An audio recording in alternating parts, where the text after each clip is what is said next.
আজ আমার মনে হয় বাংলাদেশে যারা কোরআনের বিরুদ্ধে ডাইরেক্ট ইনডাইরেক্ট আছেন, বক্তৃতা দিয়ে কাজকর্ম দিয়ে আপনি একটু মাকে জিজ্ঞাসা করবেন আপনার বাবা কয়টা। আমি এটা বলতাম না, কারণ এখন কিছু দেখতে পাচ্ছি, এই জন্য বললাম। আপনার জন্ম হয়তো ভালোই হবে, কিন্তু নিজের জন্মটা আপনি খারাপ করে ফেলছেন। কোরআনের বিরুদ্ধে অবস্থান নেবেন না, ডাইরেক্ট হোক আর ইনডাইরেক্ট হোক।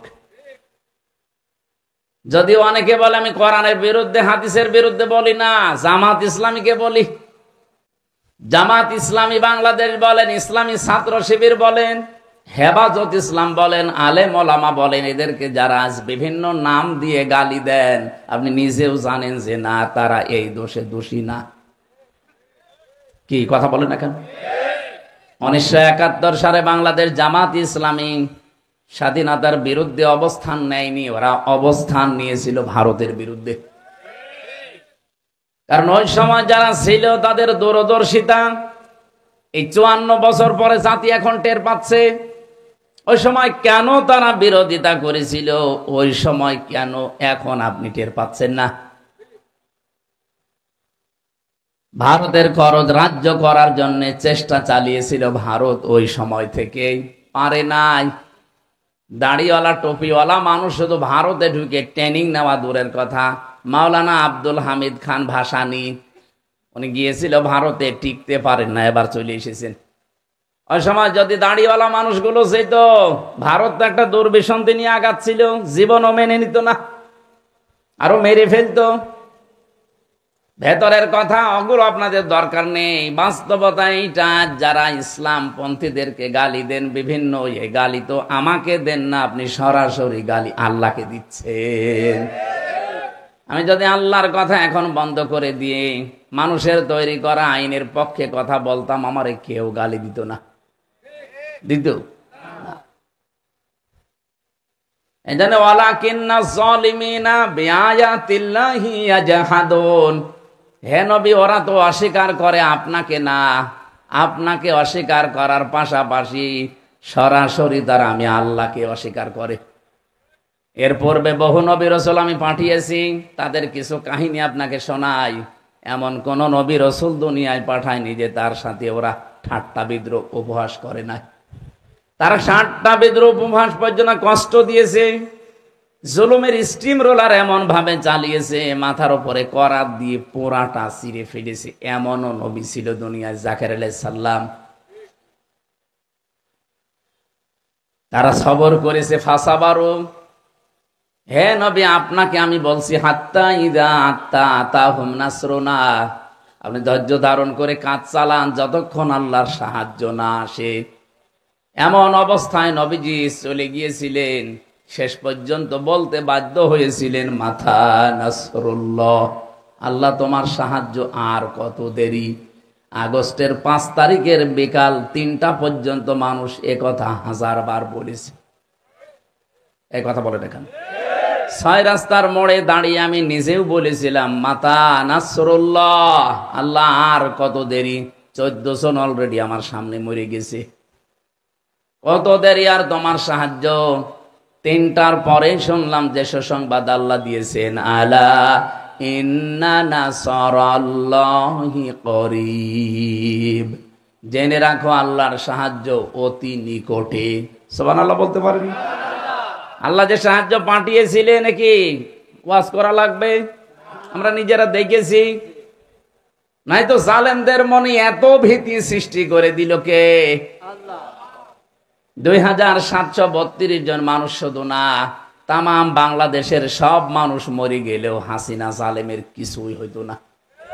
ওর মন যে পাথর দিয়ে তৈরি। কালকে আমার মনে হয় মাগরিবের পরে আলোচনা আছে কুষ্টিয়ায়, ওখানে এই আয়াতটা আছে, সুম্মা কাসাত কুলুবুকুম মিন বাদি যালিকা ফাহিয়া কাল হিজারা। কিছু কিছু মানুষ এমন শক্ত, পাথরের চাইতেও শক্ত, পাথরও কত কান্নাকাটি করে, ওর চোখে তাও পানি আসে না। কিন্তু একদিন জীবনে আমার মনে হয় ও কেঁদেছে, যেদিন চলে যাবে ওই দিন। বলছে আমার কি অপরাধ, ও যে কি অপরাধ বলে জানেই না। একজন একটা ভিডিও বানিয়েছে দেখলাম, ও বলছে যে আপনার অপরাধ কি, মানে আপনার জন্যই প্রথম বিশ্বযুদ্ধ হয়েছে। তোর অপরাধ হচ্ছে তোর জন্যই দ্বিতীয় বিশ্বযুদ্ধ হয়েছে, তোর অপরাধ তোর জন্য লাইলে মজনুর মিলন হয়নি। অপরাধ খুঁজে পায় না, ওর অপরাধের কোনো শেষ আসে? ওর মাথা থেকে পা পর্যন্ত পোড়াটাই তো অপরাধ। 2732 জন না, 2 লাখের উপরে মানুষ মরে গেলেও ও কিছুই হইতো না, ম্যানেজ করে ফেলতো। বাংলাদেশে কারা যেন প্রচার করে দিয়েছে যে জানার নাম ইসলাম না, মানার নাম ইসলাম। এটা একটা ভণ্ডামি। আপনি যদি না জানেন তো কি ছাতা মানবেন আপনি? এই জন্য জানার নামও ইসলাম, মানার নামও বলেন বলেন দুইটাই ফরজ। জানাও যেমন ফরজ, মানাও তেমন কি। আপনি জানেন ইসলামের কোন বিধান কিন্তু মানেন না, আপনার গোনা হবে মাত্র একটা। কারণ জানার ফরজ আপনি আদায় করেছেন, মানার ফরজ আপনার আদায় হয়নি, গোনা হবে কয়টা? আর আপনি জানেনও না মানেনও না, ডবল গুনাহগার হবে। কারণ আপনি জানেন না কেন? আপনি যে জানেন না এটা আপনার অপরাধ। পৃথিবীতে কেউ কি মায়ের পেট থেকে জেনে আসে? না, আসে। হযরত ঈসা আলাইহিস সালাম তিনি জেনে এসেছিলেন মায়ের পেট থেকে। তাকে কি দুনিয়া আসার পরে কেউ শিখিয়ে দিয়েছে? ফাশারাত ইলাইহি ক্বালু কাইফা নুকাল্লিমু মান কানা ফিল মাহদি সাবিয়্যা। যখন ইশারা দিয়েছে হযরতে মারিয়াম আলাইহিস সালাম যে আমার এই সন্তানকে জিজ্ঞাসা করেন যে এর বাবাকে, হযরতে ঈসা নবী দোলনা থেকেই তিনি কথা বলা আরম্ভ করেছিলেন। ক্বালা ইন্নী আব্দুল্লাহ আতানিয়াল কিতাব ওয়া জাআলানি নাবিয়্যা। আমি আল্লাহর বান্দা। আমি কি? এই এদিকে তাকান। জরুরি যদি না থাকে পোশাক পায়খানা আর বিড়ি খাওয়া, তাছাড়া যাবেন না। যদি ওইটাও জরুরি হয় তো খেয়ে আবার চলে আসবে। আসবেন তো? জি ঠিক আছে, আসেন। খুব যদি নেশা বেশি লেগে যায় যে আপনি পাগল হয়ে যাচ্ছেন, তাহলে 2 টান দিয়ে আবার চলে আসবে। একেবারে তো দড়ি বেঁধে রাখা যাচ্ছে না, অন্তত কয়েকটা টান গোপনে দিয়ে চলে আসবে। আমি কি বললাম বলেন তো? দোলনা থেকে বাচ্চাকে কেউ শিখিয়ে দিয়েছিল? তিনি কি বললেন যে আমি আল্লাহর বান্দা, আতানিয়াল কিতাব ওয়া জাআলানি নাবিয়্যা। আল্লাহ আমাকে কিতাব দিয়েছেন, শুধু এতটুকু শেষ করেননি, তিনি বললেন এই জামানার নবী করে আল্লাহ আমাকে পাঠিয়েছেন। ওয়া জাআলানি মুবারাকান আইনামা কুনতু ওয়া আওসানি বিসসালাতি ওয়াজ যাকাতি মা দুমতু হাইয়া। আল্লাহ আমাকে নির্দেশও দিয়েছেন, আমি যেখানে আছি ওই জায়গাটায় বরকতময় করে দেবে আল্লাহ, এবং আমি যতদিন বেঁচে আছি দুনিয়ায় আমি যেন নামাজ আর যাকাত না ছাড়ি। ওয়া জাআলানি মুবারাকান আইনামা কুনতু, যেখানে আমি থাকবো ওই জায়গাটা আল্লাহ বরকত দিয়ে ভরে দেবে। নবীদের শান মান এটা, যেখানে নবীরা থাকে ওই জায়গাটা বরকত দেয় কে? আমাদের যিনি নবী মুহাম্মদুর রাসূলুল্লাহ সাল্লাল্লাহু আলাইহি সাল্লাম। হযরতে হালিমাতুস সাদিয়া বলেন আমি শুধু বুকে তুলে নিলাম, আমার স্তনে দুধ ছিল না। মুহাম্মদুর রাসূলুল্লাহকে শুধু তুলে নিতে দেরি, আমার স্তনে দুধ আল্লাহ ভর্তি করে দিয়েছেন। আমি ডান স্তন তাকে পান করালাম, বাম স্তনও তার মুখে দিলাম। নবীজি মুখ বের করে নিলেন। 1 বার 2 বার, আমি 3 বার চেষ্টা করেছি। এটা সিরাত ইবনে হিশামের ভেতরে আছে। নবীজি 3য় বারে বললেন মা হালিমা, তার মানে চোখের ইশারা দিয়েও কথা বলা যায়। যদিও মুহাম্মদুর রাসূলুল্লাহ মুখ দিয়ে কথা বলেন না, ওই সময় তিনি চোখের ইশারা দিয়ে বলেছিলেন মা হালিমা। জোর করেন কেন? ডান স্তন এটা আমার অধিকার ছিল, আমি পান করেছি। বাম স্তন এটা আমার অধিকার না। না লাগবে না ভাই, কিচ্ছু লাগবে না। এইভাবে ক্লাস করা যায় না। আমি কিন্তু পরে প্রশ্ন করব, যদি জবাব দিতে না পারেন না আপনার খবর আছে। এইভাবে ক্লাস করে মানুষ। ক্লাসের মতো থাকবেন ভাই। একটা তাল উঠছিল না, নষ্ট করে দিচ্ছে। বলে এত কষ্ট করে আমি বাদাল দেই আর মেয়েদের মেয়ে এসে এক ধাক্কায় সব। কে বলিস আপনারা পানি দিতে? আর আমি কি বুড়ো মানুষ যে পানি লাগবে, চা লাগবে? 1-1.5 ঘন্টা 2 ঘন্টা কথা বলা কোনো ব্যাপারই না। আর এমনি এখন মাহফিলের সিজন না। তিনি বাম স্তন মুখ থেকে বের করে দিয়ে বললেন, মা হালিমা, আপনি জোর করলেন কেন? বারবার আমি 3 বার মুখ বের করে দিলাম। আমি তো পান করেছি আমার স্তন ডান, যেটা বামটা এটা আমি জানি। আপনার একটা সন্তান আছে আব্দুল্লাহ, ওটা আমার দুধ ভাই আব্দুল্লাহর অধিকার। পৃথিবীতে আমি ভাইয়ের হক নষ্ট করার জন্য আসি নাই, আমি এসেছি ভাইয়ের হক ফিরিয়ে দেওয়ার জন্য। কুষ্টিয়াবাসী, যেই নবী মায়ের কোলে বসে এতটুকু বয়সে ভাইয়ের হক নষ্ট করে না, ফিরিয়ে দেয়, সেই নবীর উম্মত আমরা। দিন যত যাচ্ছে, যত বড় হয়ে আমরা ভাইয়ের হক মারার জম হয়। এখানেও কত আল্লাহর ওলি বসে আছে, ভাইয়ের জমি ফাঁকি দিয়ে নিজের নামে লিখে দিয়েছে। আপনি কি কি নবীর উম্মত দাবি করলেন যে আপনাকে আমি মরে গেলে বিসমিল্লাহি ওয়া আলা মিল্লাতি রাসূলিল্লাহ বলে দিলাম আর আল্লাহ মাফ করে দিল? যে আল্লাহর নামে রসুলের দলে তুলে দিলাম। আপনি তো রসুলের দলে ছিলেন না। ভাইয়ের হক নবীজি মায়ের কোলে বসেও মারেন নাই, আর আপনি বড় হয়ে গেছেন ভাইয়ের হক মারেন। এমন মুসলমান বাংলাদেশে নেই? আমরা যেন এরকম না হই। নবীরা এই জন্য যেখানে থাকেন সেই জায়গায় যে বরকতময় হয়ে যায়। হযরতে ঈসা ওই দোলনা থেকে তিনি জবাব দিয়েছিলেন খ্রিস্টানদের প্রশ্নের জবাবে। বিশ্ব নবীকে হযরতে হালিমা বলেন, আমি এখান থেকে বাড়িতে নিয়ে গেলাম, যত জায়গায় নিয়েছি সেখানে আল্লাহ বরকত দিয়েছে। যেই গাধা বা খচ্চরের উপরে এসেছিলাম ওটা নড়তেই পারে না, শুধু তুলতে দেরি, দেখি মুহাম্মদুর রাসূলুল্লাহর বরকতে আল্লাহ গাধায় শক্তি সঞ্চার করে দিয়েছেন। বাড়িতে নিয়ে গেলাম, জীবনে কুয়াতে আমি কোনোদিন পানি পাইনি। বাড়ি যেয়ে দেখি কুয়াতে পানি উতলিয়ে পড়তেছে।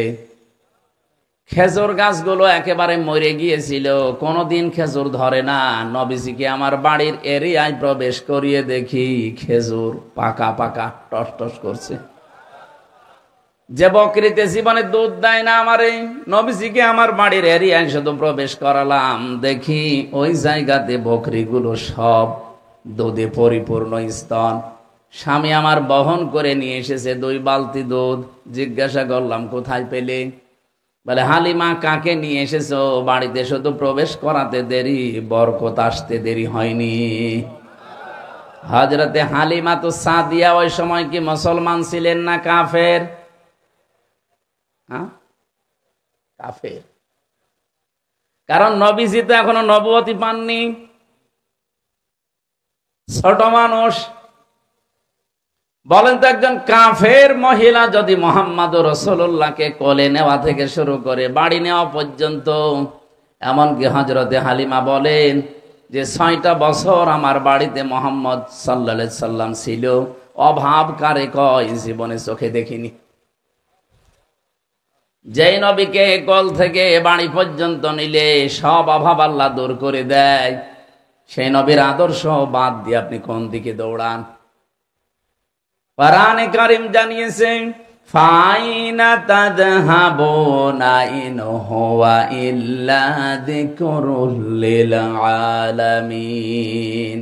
কোথায় ভেগে যান, কোথায় দৌড়ান, কোথায় পালাচ্ছেন? যে কোরআনে কারীম আল্লাহ আমাদেরকে দিয়েছে যে বিশ্ব মানবতার জন্য উপদেশ। বলেন সুবহানাল্লাহ। হযরতে ঈসা ছোটবেলা থেকেই তিনি দোলনায় বললেন, আমি কিন্তু যেখানেই থাকবো জায়গাটা আল্লাহ বরকত দিয়ে ভরে দেবে। এটা নবীদের শান, তাদের মর্যাদা। তিনি জানিয়েছিলেন ওই জামানায় যে আল্লাহ আমাকে আদেশ দিয়েছেন আমি যতদিন বেঁচে আছি আমি যেন নামাজ এবং যাকাত এটা বন্ধ না করি। তার মানে নামাজ আর যাকাত দেওয়া এই বিধান শুধুমাত্র 1 বছর দিয়েই শেষ না, 1 বছর নামাজ পড়েই শেষ না, যতদিন জীবিত আছেন নামাজ মাপ নেই। কথা বোঝা গেছে? যতদিন জীবিত আছেন। আল্লাহ রাব্বুল আলামিন বলেন, ওয়া'বুদ রাব্বাকা হাত্তা ইয়াতিয়াকাল ইয়াকিন। ওই দিন পর্যন্ত ইবাদত করো যতদিন ইয়াকিন না হয়, তার মানে মরণ না হয়। তার মানে মরণ পর্যন্ত আপনাকে নামাজ আর সম্পদ থাকলে যাকাতের উপরে থাকা লাগবে।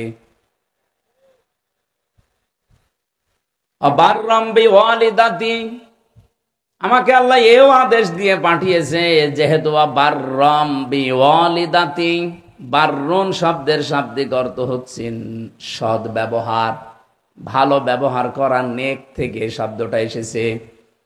ওয়ালিদাতি একালিফ টান আছে কোরআনে, অবাররাম বিওয়ালিদাতি, আল্লাহ পাক আমাকে আদেশ দিয়েছেন আমি যেন আমার মায়ের খেদমত করি।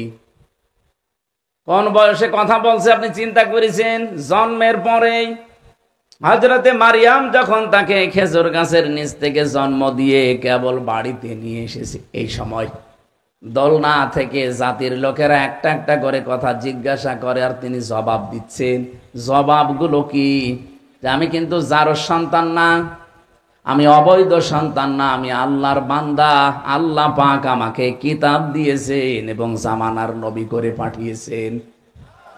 এখান থেকে কয়েকটা মাসলা বের হয়, শুনতেছেন? যতগুলো তাফসির আমার এই জীবনে আমি পড়েছি, মুফাসসিরিনে কেরাম, এর সারমর্ম এটা, কোন অবৈধ মানুষকে আল্লাহ নবুয়ত দেন না, কোন অবৈধ মানুষকে আল্লাহ কিতাবও দেন না। এখন যেহেতু নবুয়তের দরজা বন্ধ হয়ে গেছে, এখন যেহেতু কিতাবও আর আসবে না, সুতরাং নবীদের ওই দায়িত্ব পালন কোন অবৈধ মানুষ, কোন যার সন্তান করতে পারবে না। কিতাবওয়ালা হতে হলে আপনাকে বৈধ সন্তান হওয়া লাগবে। কোরআনে কারিমে সূরা কলমের 13 নম্বর আয়াতে একটা ধমক পেয়েছি আমি, উতুল্লিম বাদা যালিকা জানিম। রব্বুল আলামিন বলেন, হে নবী, আমার কোরআনের ডাইরেক্ট ইনডাইরেক্ট বিরুদ্ধে যারা আছে আপনি খোঁজ নিয়ে দেখবেন, ওগুলো জানিম। জানিম মানে যার সন্তান। জানিমের বাংলা অর্থ বদমেজাজি, উগ্র। অনেকগুলো অর্থের ভেতরে এইটা আছে যে অবৈধ সন্তান যারা, যার সন্তান যারা, এরা কোরআনের বিরুদ্ধে অবস্থান নেবে। এই জন্য অবৈধ কোন মানুষকে আল্লাহ কোরআনের দিকে নিয়ে আসবে না। আজ আমার মনে হয় বাংলাদেশে যারা কোরআনের বিরুদ্ধে ডাইরেক্ট ইনডাইরেক্ট আছেন, বক্তৃতা দিয়ে, কাজকর্ম দিয়ে, আপনি একটু মাকে জিজ্ঞাসা করবেন আপনার বাবা কয়টা। আমি এটা বলতাম না, কারণ এখন কিছু দেখতে পাচ্ছি, এই জন্য বললাম। আপনার জন্ম হয়তো ভালোই হবে, কিন্তু নিজের জন্মটা আপনি খারাপ করে ফেলছেন।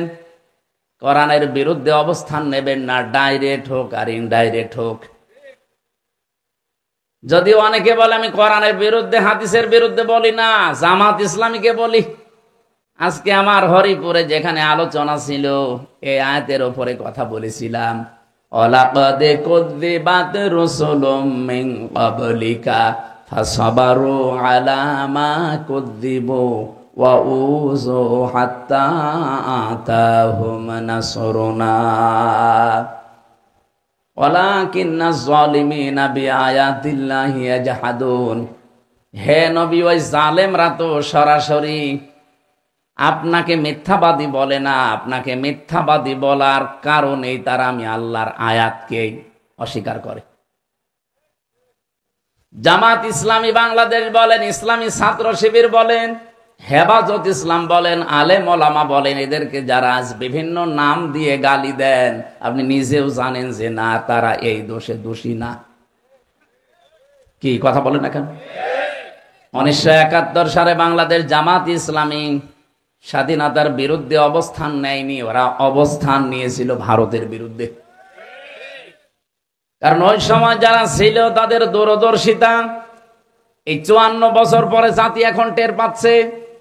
ওই সময় কেন তারা বিরোধিতা করেছিল, ওই সময় কেন এখন আপনি টের পাচ্ছেন না? ভারতের খরচ রাজ্য করার জন্য চেষ্টা চালিয়েছিল ভারত, ওই সময় থেকেই পারে নাই। দাড়িওয়ালা টুপিওয়ালা মানুষ শুধু ভারতে ঢুকে ট্রেনিং নেওয়া দূরের কথা। মাওলানা আব্দুল হামিদ খান ভাসানী, উনি গিয়েছিল ভারতে, টিকতে পারেন না, এবার চলে এসেছেন। ওই সময় যদি দাড়িওয়ালা মানুষগুলো যেত, ভারত তো একটা দুর্বিসন্ধি নিয়ে আগাচ্ছিল, জীবনও মেনে নিত না, আরো মেরে ফেলতো। ভেতরের কথা ওগুলো আপনাদের দরকার নেই, বাস্তবতা এইটা। যারা ইসলাম পন্থীদেরকে গালি দেন বিভিন্ন, এই গালি তো আমাকে দেন না, আপনি সরাসরি গালি আল্লাহকে দিচ্ছেন। আমি যদি আল্লাহর কথা এখন বন্ধ করে দিয়ে মানুষের তৈরি করা আইনের পক্ষে কথা বলতাম, আমারে কেউ গালি দিত না, দিত। এজন্য ওয়ালাকিন্না যালিমিনা বিআয়াতিল্লাহি ইয়াজহাদুন, হে নবী ওরা তো অস্বীকার করে আপনাকে না, আপনাকে অস্বীকার করার পাশাপাশি সরাসরি তারা আমি আল্লাহকে অস্বীকার করে। এর পূর্বে বহু নবী রাসূল আমি পাঠিয়েছি, তাদের কিছু কাহিনী আপনাকে শোনাই। এমন কোন নবী রাসূল দুনিয়ায় পাঠায়নি যে তার সাথে ওরা ঠাট্টা বিদ্রূপ উপহাস করে না। তারা ঠাট্টা বিদ্রূপ উপহাস পর্যন্ত কষ্ট দিয়েছে, জুলুমের স্টিম রোলার এমন ভাবে চালিয়েছে, মাথার উপরে করাত দিয়ে পোড়াটা ছিঁড়ে ফেলেছে। এমনও নবী ছিল দুনিয়ায়, জাকের আলাইহিস সালাম। তারা সবর করেছে, ফাসাবারু, হে নবী আপনাকে আমি বলছি, হাত্তা ইদা আত্তা আতাহুম নাসরুনা, আপনি ধৈর্য ধারণ করে কাজ চালান যতক্ষণ আল্লাহর সাহায্য না আসে। এমন অবস্থায় নবীজি চলে গিয়েছিলেন, শেষ পর্যন্ত বলতে বাধ্য হয়েছিলেন, মাথা নাসরুল্লাহ, আল্লাহ তোমার সাহায্য আর কত দেরি। আগস্টের 5 তারিখের বিকাল 3টা পর্যন্ত মানুষ একথা 1000 বার বলেছে। এই কথা বলেন এখানে। 6 রাস্তার মোড়ে দাঁড়িয়ে আমি নিজেও বলেছিলাম, মাতা নাসরুল্লাহ, আল্লাহ আর কত দেরি। 14 জন অলরেডি আমার সামনে মরে গেছে, কত দেরি আর তোমার সাহায্য। 3টার পরে শুনলাম যে সুসংবাদ আল্লাহ দিয়েছেন, আলা ইন্না নাসরাল্লাহি করিব, জেনে রাখো আল্লাহর সাহায্য অতি নিকটে। সুবহানাল্লাহ বলতে পারেন? আল্লাহ যে সাহায্য পাঠিয়েছিলেন, নাকি ওয়াজ করা লাগবে? আমরা নিজেরা দেখেছি। নাই তো জালেমদের মনে এত ভীতি সৃষ্টি করে দিল কে? আল্লাহ। 2732 জন মানুষ শুধু না, তাম বাংলাদেশের সব মানুষ মরে গেলেও হাসিনা জালেমের কিছুই হইতো না। ওর মন যে পাথর দিয়ে তৈরি। কালকে আমার মনে হয় মাগরিবের পরে আলোচনা আছে কুষ্টিয়ায়, ওখানে এই আয়াতটা আছে, সুম্মা কাসাত কুলুবুকুম মিন বাদি যালিকা ফাহিয়া কাল হিজারা। কিছু কিছু মানুষ এমন শক্ত, পাথরের চাইতেও শক্ত, পাথরও কত কান্নাকাটি করে, ওর চোখে তাও পানি আসে না। কিন্তু একদিন জীবনে আমার মনে হয় ও কেঁদেছে, যেদিন চলে যাবে ওই দিন। বলছে আমার কি অপরাধ, ও যে কি অপরাধ বলে জানেই না। একজন একটা ভিডিও বানিয়েছে দেখলাম, ও বলছে যে আপনার অপরাধ কি, মানে আপনার জন্যই প্রথম বিশ্বযুদ্ধ হয়েছে,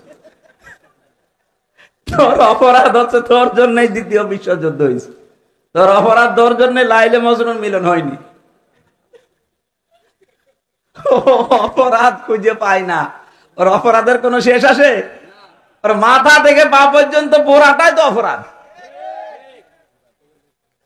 2732 জন না, 2 লাখের উপরে মানুষ মরে গেলেও ও কিছুই হইতো না, ম্যানেজ করে ফেলতো।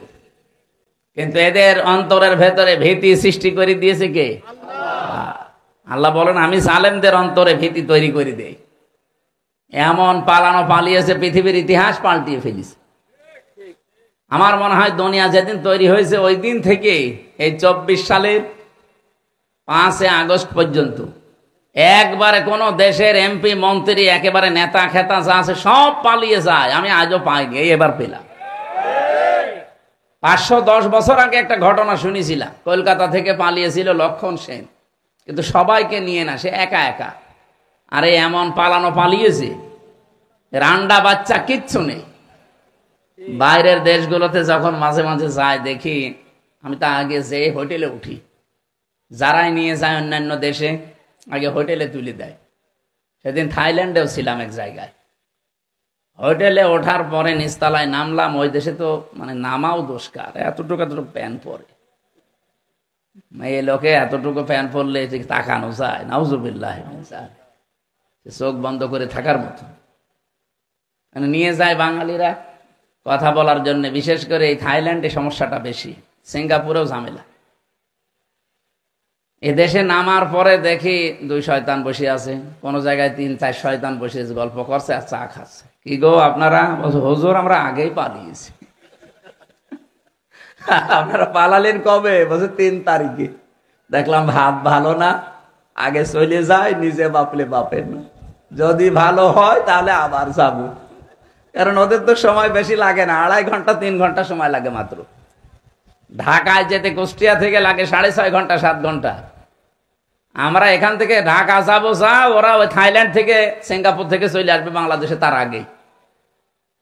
তো চিন্তা করেছিল যে যাই 3 তারিখে রাত্রে ফ্লাইটে চলে যাচ্ছি, যদি দেখি যে আবার অবস্থা ভালো চলে আসবো, আর যদি খারাপ দেখি তা আর আসার দরকার নেই, কারণ যা করে নিয়েছে ওরা, ও মরণ পর্যন্ত ওদের চলে যাবে। আমি যে কথাটা এখানে তুলেছিলাম, এতটুকু মানুষ দোলনা থেকে কথা বলা আরম্ভ করছিল, এতটুকু মানুষের কি কথা বলা সাজে? ইতিহাসে এই 3 জনের নাম পেয়েছি আমি। হযরত ইউসুফ আলাইহিস সালামের চরিত্রের গ্যারান্টি দেওয়ার সময় একটা বাচ্চা কথা বলেছিল মায়ের কোলে, আর জোরাইজ নামে এক আল্লাহর ওলির চরিত্রের সার্টিফিকেট দেওয়ার সময় বাচ্চা কথা বলেছিল মায়ের কোলে। আর এই যে হযরত ঈসা, পৃথিবীতে আজ পর্যন্ত এই 3 জন কথা বলেছে মায়ের কোলে, তাছাড়া কেউ আজও কথা বলে নাই। আমি কি দিয়ে কথা তুলেছিলাম? রত্তিল দিয়ে। যে আপনি যদি তেলাওয়াত করতে চান কোরআন শরীফ, 1 নম্বরে আপনাকে শুদ্ধ করে পড়া লাগবে, 2 নম্বরে এটা বুঝতে হবে, 3 নম্বরে শুধু বুঝলেই হবে না, যতটুকু বোঝেন অতটুকু মানতে হবে। বলেন তো আমরা কোরআন যে যতটুকু বুঝি অতটুকু বাংলাদেশে মানার পরিবেশ এখনো হয়েছে? তাহলে রত্তিল কি হচ্ছে? না, হচ্ছে না। খুব কঠিন কথা না? আপনি রত্তিল এখনো পর্যন্ত শেষ করতে পারেননি। এখনো হাদিসের তো 8-9টা শব্দ আছে। ইকালু লি সাহিবিল কোরআন ইকরা ওয়ারতাকি, এরপরে কি? অরত্তিল। ওয়ারতাকি মানে উঠতে থাকো।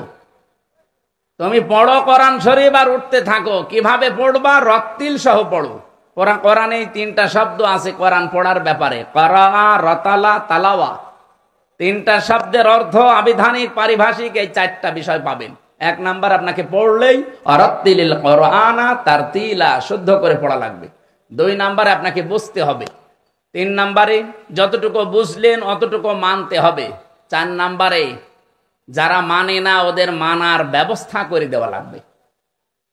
এই কোরআনের ওই রত্তিলের ব্যাখ্যা করতে গিয়ে আজ আমরা এই লাইনে এসেছি যে আমি নিজে শুধু পড়বো শুদ্ধ করে, নিজে মানবো, নিজে শুধু বুঝবো না। মানুষ তো মানতে পারে না, তাদের মানার ব্যবস্থা করা লাগবে না? এটাকে ফেরেশতারা করবে? এই কারণে এখন এই রক্ত পিচ্ছিল পথে আমাদের আসা, না তো কোন ঝামেলার কারণে আমরা এই পথে আসবো? বলেন, আপনি আমার দিকে তাকিয়ে বলেন। অনেকে তো এখন খারাপ বলেছে, হ্যাঁ উনি তো ওয়াজ করে খেতেও ভালো ছিল, এই ঝামেলা আসলো কেন? কেন আসলাম? এই রত্তিলের কারণে। কারণ আমার বাবার যা আছে, আমার যা আছে, আল্লাহর কসম আমি সেই প্রতিষ্ঠানে চাকরি করতাম আকিস গ্রুপে, আমার কিচ্ছু করা লাগতো না, একেবারে মরণ পর্যন্ত। আমার যদি আল্লাহ 200 বছরও হায়াত দিত, কিচ্ছু করা লাগতো না, খালি টাকা তুলতাম, খেতাম আর পায়খানা করতাম।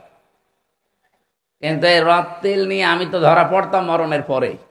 আল্লাহ যাই বলতো পড়ো আর উপরে ওঠো, কিন্তু তার তিলের সাথে পড়ো, আমি ধরা পড়ে যেতাম। কারণ আমি কোরআন বুঝি, শুদ্ধ করে পড়ি, আমি নিজে যতটুকু পারিবারিক জীবনে, ব্যক্তিগত জীবনে মানি। খালি আমার জীবন কি ব্যক্তিগত জীবন আর পারিবারিক জীবনই শেষ? আর জীবন নেই আমার? আমার অর্থনৈতিক জীবন নেই? বলেন, আমি যত বড় আল্লাহর ওলি দাবি করি বাংলাদেশে, আমার মাথায় যে টুপি এর ভেতরে সুদ, যত বড় জুব্বা গায়ে দিয়েছি এর ভেতরে সুদ। এখন বলেন যে না আমার হালাল টাকা দিয়ে জব্বা কিনা টুপি কিনা সুদ? মানে হ্যাঁ, কারণ এই জব্বা যে ফ্যাক্টরিতে তৈরি হয়েছে, ওই ফ্যাক্টরির মালিক ব্যাংক থেকে সুদের উপরে লোন নিয়েছে।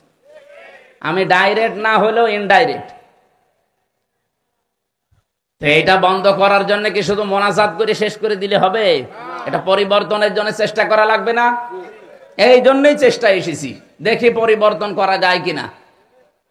আমি অরত্তিল, এইটা কিয়ামতের দিন যেন আমি নিজে ধরা খেয়ে না যাই, এই কারণেই কিন্তু এ পথে আসা। এ পথ খুব কঠিন, 24 ঘন্টা আতঙ্কের ওপরে থাকা লাগে। তারপরও আমরা আসি, কিন্তু কিয়ামতের দিন আল্লাহ যেন আমারে ধরা না খাওয়ান। আর আমার মনে হয় একামতের দিনের দায়িত্ব যারা মন থেকে পালন করে, এ রাস্তায় আসে, তারা এই মন নিয়ে আসে যে আমরা আখেরাতে অন্তত বাঁচতে চাই। কথা বলেন।